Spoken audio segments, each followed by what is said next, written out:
দুদিনে ক্ষণিক জীবনে পৃথিবীতে কালে হাতে এসে মানুষ হয়ে মানুষকে চিনি না, এটাই আমরা বলছিল আমি মনে করি পৃথিবীতে। কেন আমরা ভালো মানুষকে দোষার জন্য পাগল হয়ে থাকি, আর কিছু কিছু মানুষ যে যোগ্য না তারাকে নিয়ে আমরা মন্তব্য করি। আপনারা তো নিজেই দেখেছেন যোগ্য একমাত্র ব্যক্তি নেত্রী শেখ হাসিনা। উনি দেখেছেন দেশে যে উন্নত করেছেন এবং দেশটাকে কত ভালো করে নিয়েছে, এবং আমরা দেশের জনগণ কত সুখে শান্তিতে থাকে।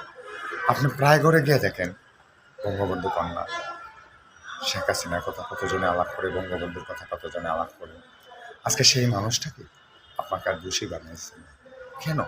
ভালো মানুষের তো ভালো মন্তব্য দিয়ে রাখা যায়।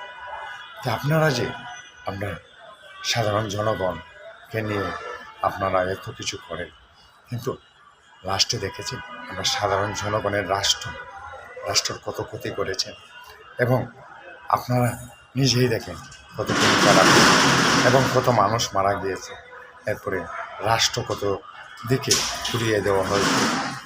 আসলে খালি হাতে পৃথিবীতে এসে লোভ না করে ভালো মানুষকে চিন্তা করেন, তাই পৃথিবীতে ভালো কিছু পাওয়া যাবে আমি মনে করি।